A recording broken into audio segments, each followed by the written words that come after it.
சிறந்த மாமனிதர் உயர் திரு ஐயா கிருஷ்ணசாமி ஐயாவை நம்ம அறிமுகப்படுத்துறோம். இப்ப இன்னைக்கு நம்ம தோட்டத்தை கலாய்வு செய்ய வர சொல்லி இருக்கீங்க.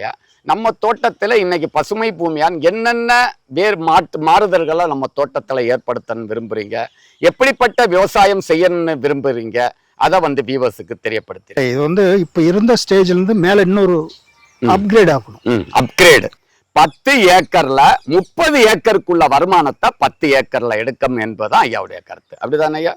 இப்போது ஐயா ரொம்ப அற்புதமான மண்ணு சார். அதனாலதான் களைகள் இப்படி வளருது. இந்த மண்ணுல ஐயா மணலும் இருக்கு, உதிருது பாருங்க.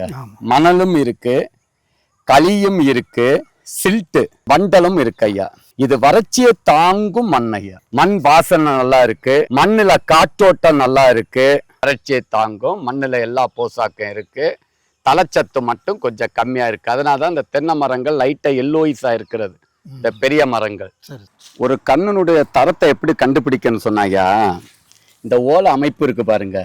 இந்த ஓலை அமைப்பு ரொம்ப தரமான கண்டு, நாட்டு கண்டா இருந்தாலும் இது தரமான கண்டு. சீக்கிரம் இலையும் பிரிஞ்சிருச்சு பாருங்க. அப்ப கண்ணு நாட்டு மரத்திலையும் குவாலிட்டியான கண்ணு தான். பட் இதுல நடவு முறையில ஒரே ஒரு தவறு என்னன்னு சொன்னாயா, தண்ணி நம்ம முதல்ல சொன்ன மாதிரி இங்க தூர்கிட்ட வரக்கூடாது. அடுத்து இந்த மண்ணு இவ்வளவு மூடக்கூடாது, இது கொஞ்சம் எடுத்துடணும். இதை கொஞ்சம் எடுத்துருங்க. நான் எப்பயுமே அந்த காய்க்கு மேல 1 இன்ச் வரக்கூடாது சொல்லுவேன். ஆமா, ஏன்னா குருத்தளிக்கிறோம்.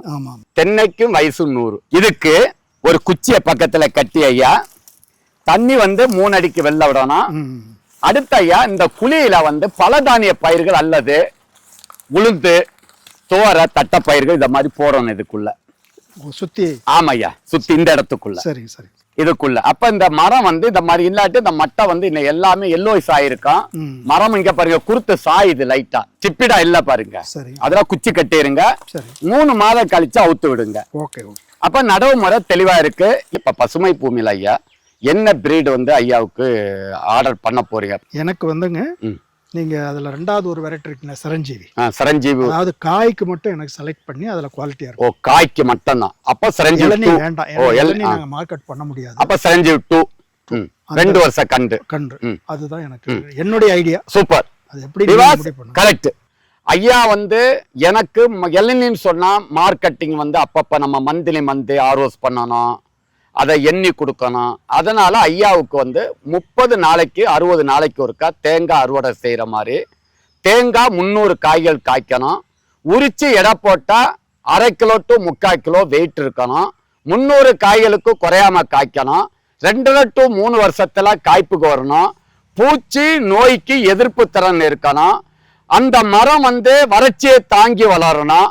அப்பேற்பட்ட ஒரு ஒப்பற்ற பிரீடு நம்ம பசுமை பூமியினுடைய குட்டை நெட்டை வகையை சார்ந்த சரஞ்சீவி 2 தான் ஐயாவுக்கு. இதை விடவும் பெரிய கண்டு 2 வருடம் வளர்ந்த பசுமை பூமியால் மேம்படுத்தப்பட்ட குட்டை நெட்டை. அதாவது குட்டை நெட்டைன்னு சொன்னா அம்பாடி பச்சை குட்டையில டிப்தூர் நெட்டை கிராஸ் பண்ணது. தந்தை மரத்தினுடைய மகரந்த தூளை பாலினேஷன் பை போட்டு ஒட்டி கட்டி விவசாயிகளுக்கு குறைஞ்ச செலவுல கொடுத்துக்கிட்டு இருக்கோம். ஆகையால் வறட்சி தாங்கி பூச்சி நோயை தாங்கி வளரக்கூடிய 300 காய்களுக்கு குறையாம காய்க்கக்கூடிய எண்ணெய் சத்து, பருப்பு சத்து, மணிச்சத்து நிரம்பிய ரகம் சரஞ்சீவி 2 ஐயா சூஸ் பண்ணியிருக்காரு.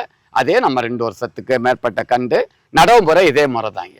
இப்ப ஐயா நம்மகிட்ட இப்ப காய்க்கிற மரம் ஏறக்குறைய 40 வருஷ மரங்கள் இருக்கு, 18 வருஷ மரம் இருக்கு, 12 வருஷ மரம் இருக்கு, கண்ணு மரங்கள். இதெல்லாம் மொத்தம் எத்தனை மரம் ஐயா இருக்கு? 165 இருக்கு. 165. அதுக்கு நம்ம எப்படி பராமரிக்கிறது, உரம் வைக்கிறத பற்றி இப்ப பார்க்க. முதல் இந்த வேர்களை மறைக்கிறோம். எப்போதுமே மேல் மண்ணை வறண்டுங்க, அடிமண்ணு எடுக்காதுங்க. இந்த பாருங்க அருமையான மண்ணு. இந்த பாருங்க இப்படி மறைங்க. இதுல குப்பைசாணி போடுங்க. இந்த பள்ளத்துல குப்பைசாணி போடுங்க. இந்த ஓலைகள் களைகள் வளராம இருக்க எந்த வேஸ்டுமே நீங்க இருக்க கூடாது. அப்புறம் இதுக்கு வருஷத்துக்கு ஐயா 1 கிலோ தென்னை நுண்ணூட்ட சத்து வருஷத்துக்கு 6 மாதத்துக்கு ஒருக்கா. குழி என்ன எடுக்க கூடாது ஐயா. தண்ணி பாயும் போது இப்படி போட்டு விடுங்க. இனி இதுக்குள்ள எதுவும் செய்யக்கூடாது ஐயா. ஒன்ஸ் இதை ரெடி பண்ண பிறகு இதுல களைகள் எதுவுமே வளராது. அதான் ஓலைகள் போட்டுட்டோம். கரையான் சாப்பிட்டு கடைசி மண்ணு சாப்பிட்டு அதுல உள்ள உயிரினங்கள் கடைசி தான் மண்புழு சாப்பிட்டு அப்புறம் செடி சாப்பிட்டு அந்த செடியினுடைய பிரதிபலன் குழந்தைகளாக தென்னை மரம் கொலைய காய்க்கும். மாமரத்துக்கு வருஷத்துக்கு மாமரம் சப்போட்டா, நாவல், மரப்பயிர்களுக்கு இதே மாதிரி மண் அணைச்சுக்கிட்ட ஐயா. மண்ணின் வைரம் வருஷத்துக்கு 1/2 கிலோ. பழங்கள் புழு பிடிக்க கூடாது, டேஸ்டா இருக்கணும், அழுகக்கூடாது.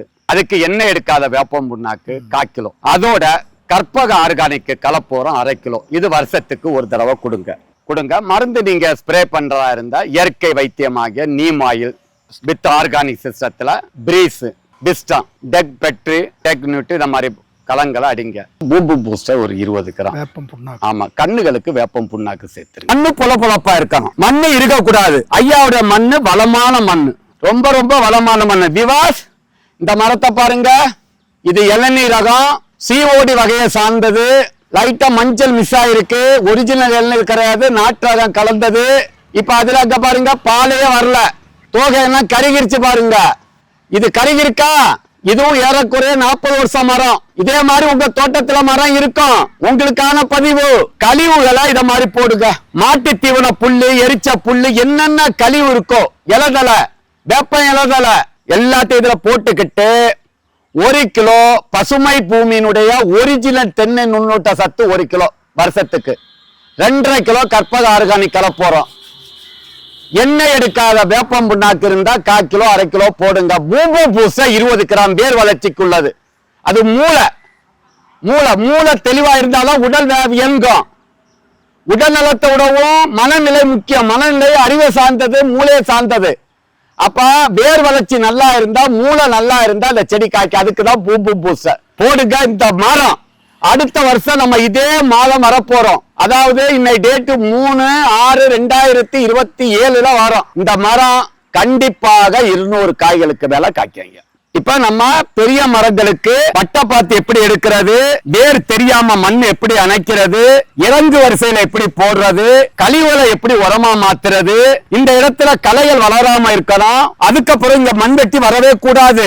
ஒரு தடவை பண்ணுனா உரத்தை தண்ணி பாயும் போது குப்பை சாணி எதா இருந்தாலும் இதுல போடுங்க. அது தண்ணியில நனைஞ்சு உள்ள போயிடும், வேர்கள் எடுத்து சாப்பிட்டுரும். குழி எடுக்காதுங்க, தயவு செய்து குழி எடுக்காதுங்க. ஒரு செடி வளரணும் அப்படின்னா 16 வகையான ஊட்டச்சத்துக்கள் தேவை. அவை என்னவென்றால் நுண்ணூட்டச்சத்துக்கள், பேரூட்டச்சத்துக்கள், கனிம ஊட்டச்சத்துக்கள், வளர்ச்சி ஊக்கிகள் போன்றவை ஆகும். இவை எல்லாம் உள்ளடக்கியதே நமது பசுமை பூமியின் கற்பக ஆர்கானிக் கலப்பூரம். இதில் எலும்பு மச்சை, மீன் உரம், வேப்பம் புண்ணாக்கு, கடலை புண்ணாக்கு, கடல் பாசி, humic acid, fulvic acid, bio potash, கோழியேறு, அக்ரிலைம், ஆமணக்கு புண்ணாக்கு, இயற்கை முறையில் பேரூட்டச்சத்துக்கள், 2ஆம் நிலை சத்துக்கள், பயிர் வளர்ச்சி ஊக்கிகள், அஸ்கார்பிக் ஆசிட், அமினோ அமிலம், தாதுப்புக்கள் போன்ற ஆர்கானிக் சத்துக்களை மட்டுமே உள்ளடக்கியது. இதை வாழை, ரப்பர், காப்பி, நெல்லி, தேயிலை, பூச்செடிகள், நிலக்கடலை, பாக்கு, காய்கறிகள், தென்னை, ஏலக்காய் போன்ற அனைத்து விதமான பயிர்களுக்கும் பயன்படுத்தலாம். இதை பயிர்களுக்கு பயன்படுத்தும் போது 1 ஏக்கருக்கு 50 to 100 கிலோ வரை பயன்படுத்தலாம்.